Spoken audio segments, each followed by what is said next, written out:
Hello, welcome to the bar again and नई video के साथ आपके साथ शामिल हैं। और इस वीडियो का टॉपिक जो है वो आर्बिट्रेशन है, the alternate dispute resolution ADR, जो एक न्यू सिस्टम था, इंट्रोड्यूस करवाया गया था सोसाइटी के अंदर to resolve the problems and to serve the justice. तो लेट्स स्टार्ट द वीडियो। तो ADR, what is the ADR basically? ADR basically is alternate dispute resolution। तो ये जो है डिस्प्यूट रेजोल्यूशन के लिए हमारी स्टेट के अंदर कोर्ट्स बनाई गई हैं और कोर्ट्स जो हैं वो उन लोगों के डिस्प्यूट्स को रिज़ॉल्व करती हैं। बेसिक जो कॉन्सेप्ट है, लेकिन जो ADR दिया गया हमारे कोर्ट्स के अंदर ही, तो कोर्ट्स जो हैं बेसिकली सही तरह काम नहीं कर पा रही थी। तो ये जो थी वो नीड थी अल्टरनेट डिस्प्यूट रेजोल्यूशन की, कि हाँ भाई डिफरेंट मैटर्स थे और सिंगल कोर्ट थी और कोर्ट जो है उन मैटर्स को रिज़ॉल्व नहीं कर पा रही थी। तो इस वजह से है जो ADR अल्टरनेटिव डिस्प्यूट रेजोल्यूशन दिया गया, तो जिसका मतलब यही बनता है कि हाँ भाई अल्टरनेट हो जाए डिस्प्यूट को रिज़ॉल्व करने के लिए। तो ये जो अल्टरनेट है, हमारे पास इनके 3 मेथड्स हैं। जो 3 मेथड्स हमारे पास दिए गए, मीडिएशन, कॉन्सिलिएशन एंड आर्बिट्रेशन। तो बेसिकली जो प्रैक्टिस की जाती है ज़्यादातर वो आर्बिट्रेशन है। आर्बिट्रेशन जो है वो आर्बिट्रेटर के हिसाब से जो है आर्बिट्रेटर को अपॉइंट किया जाता है, और जो कि दोनों बोथ पार्टीज़ की कंसेंट से बनाया जाता है एक आर्बिट्रेटर।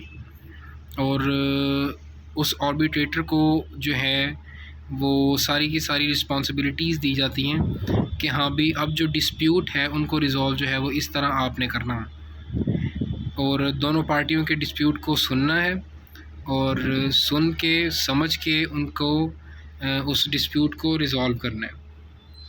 तो ये जो थी हमारे पास ये डिस्प्यूट की रेजोल्यूशन थी by the method of arbitration. तो आर्बिट्रेशन जो है वो इसके अंदर एक आर्बिट्रेटर अपॉइंट किया जाता है। किसी भी केस के अंदर किसी भी किस्म का केस हो सकता है, लाइक सिविल और क्रिमिनल, जिसके अंदर आर्बिट्रेशन की जा सकती है। लेकिन आर्बिट्रेशन जो है वो पार्टीज़ की कंसेंट से होनी चाहिए, जो एक लीगल और लॉफुल कंसेंट होती है उस हिसाब से। और आर्बिट्रेशन जो है वो आर्बिट्रेटर करता है, और आर्बिट्रेटर को अपॉइंट करती हैं दोनों पार्टीज़। आर्बिट्रेटर जो हैं वो 1 या 2 से ज़्यादा हो सकते हैं, लेकिन फाइनलाइज्ड डिसीजन जो है वो एक के पास ही जाएगा, या फिर फाइनल डिसीजन अगर पार्टीज़ उस डिसीजन से रज़ामंद हैं तो वो कोर्ट को दी जाएगी, और कोर्ट जो है वो that court will be decide the decision जो कि बोथ पार्टीज़ की फेवर में जाता हो, किसी सिंगल पार्टी की फेवर में ना जाता हो। तो आर्बिट्रेशन के एडवांटेजेस ये हैं कि इसके अंदर हमारे पास बोथ पार्टीज़ जो हैं वो कंसेंशुअल डिसीजन देती हैं, और बोथ पार्टीज़ को बेनिफिशियल डिसीजन दिया जाता है। मींस कि अगर एक की तरफ ज़्यादा बनते हैं और एक की तरफ कम बनते हैं तो उनको लेवल कर दिया जाएगा with the consent of parties. तो उसके बाद हमारे पास सेकंड मेथड जो है वो मीडिएशन का आता है।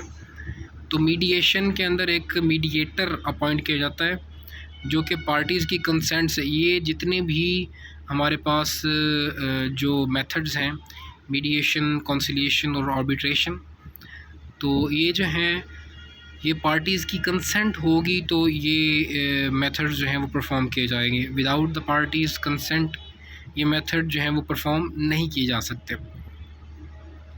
तो ये मेथड जो हैं उसी वक्त परफॉर्म हो सकते हैं जब वो दोनों पार्टीज़ जो हैं वो रज़ामंद हों कि हाँ भाई हम मीडिएशन करवाना चाहते हैं, हम कॉन्सिलिएशन की तरफ जाना चाह रहे हैं, हम आर्बिट्रेशन करवाना चाह रहे हैं।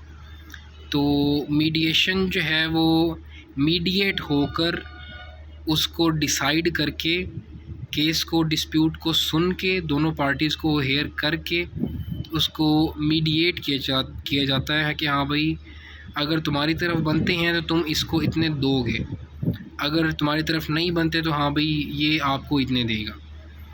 तो ये जो है वो मीडिएटर करता है, जो कि अपॉइंट किया जाता है बोथ पार्टीज़ की कंसेंट से, या फिर कोर्ट भी इसको अपॉइंट कर सकता है लेकिन विद द पार्टीज़ कंसेंट। पहली बात ये है कि पार्टीज़ खुद आर्बिट्रेटर लेके आती हैं। दूसरी बात ये है कि कोर्ट खुद जो है वो देखती है चीज़ों को और कोर्ट जो है उनको सजेशन देती हैं कि हाँ भाई ये आर्बिट्रेटर है या फिर ये मीडिएटर है, ये अगर आप इस पे रज़ामंद हैं तो हम इसको आपके लिए अपॉइंट कर सकते हैं। तो ये जो थी हमारे पास मीडिएशन और कॉन्सिलिएशन हमारे पास बच गया। कॉन्सिलिएशन जो है वो रज़ामंदी की तरफ जाती हैं दोनों पार्टीज़, कॉन्सिलिएट करती हैं बैठ के सोच के समझ कर। इसके अंदर भी कॉन्सिलेटर होता है लेकिन ज़्यादातर जो है वो पार्टीज़ खुद ही कंसाइल करके उसको डिसाइड कर देती हैं डिस्प्यूट को, और डिस्प्यूट को डिसाइड करके उसको गो थ्रू करती हैं फिर। तो ये जो था हमारे पास थर्ड प्रोसेस था कॉन्सिलिएशन का। तो मीडिएशन जो है मीडिएटर करता है, कॉन्सिलिएशन जो है वो कॉन्सिलिएटर करता है। अपॉइंट किस तरह होते हैं और डिसाइड क्या करते हैं और किस तरह करते हैं, पार्टीज़ की कंसेंट होती है और पार्टीज़ की कंसेंट होना बिल्कुल लाजमी है। और इसके बाद हम अगर डिसीजन पे आ जाएं तो फ़ाइनल या फिर हतमी डिसीजन नहीं होता किसी भी आर्बिट्रेटर का या मीडिएटर का जब तक पार्टीज़ जो है वो रज़ामंद नहीं होंगी। अगर उनमें से कोई भी एक पार्टी जो है वो रज़ामंद नहीं है तो वो दोबारा से कोर्ट आ सकती है और कोर्ट की तरफ जाके उसको जो है वो कह सकती है कि हाँ भाई मैं इससे रज़ामंद नहीं हूँ। तो प्रोसीडिंग जो है वो आर्बिट्रेशन में जो थी उसी को ही जो स्टॉप करके आर्बिट्रेशन की तरफ ले जाया गया था, तो वही प्रोसीडिंग जो है वो यहाँ पर दोबारा से स्टार्ट कर दी जाएंगी। तो ये थे हमारे पास अल्टरनेटिव डिस्प्यूट रेजोल्यूशन, जो कि एक जस्टिस सिस्टम को स्मूथ और बेहतर बनाने के लिए बनाए गए हैं। ये 3 मेथड जो हैं, और सबसे ज़्यादा मेथड जो है वो आर्बिट्रेशन का इस्तेमाल किया जाता है क्योंकि आर्बिट्रेशन जो है वो वेरी वास्ट है। मीडिएशन और कॉन्सिलिएशन जो है वो पार्टीज़ खुद भी कर लेती हैं, आर्बिट्रेशन कोर्ट के ज़रिए की जाती है। और आर्बिट्रेटर जो डिसाइड कर देगा, एक से ज़्यादा आर्बिट्रेटर होंगे तो वो डिसीजन जो है वो कोर्ट की तरफ लाया जाएगा। कोर्ट की तरफ वैसे भी डिसीजन लाया जाता है कि हाँ भाई कोर्ट खुद देखे और ख़ुद सुने पार्टीज़ को, अगर तो वो रज़ामंद हैं तो वो एक कंसेंशुअल डिग्री पास कर देती है किसी भी केस के अंदर और डिस्प्यूट को वो रिज़ॉल्व कर देती है। तो ये थे हमारे पास 3 मेथड्स, और मीडिएशन, कॉन्सिलिएशन और आर्बिट्रेशन। और इसी के साथ वीडियो का इख्तिताम करते हैं और we will see you in the next video. और तब तक के लिए बाय बाय, अल्लाह हाफिज़, और ख़्याल रखिए। कोई भी क्वेश्चन हो तो कमेंट बॉक्स में बताइए, और मिलते हैं अगली वीडियो के साथ।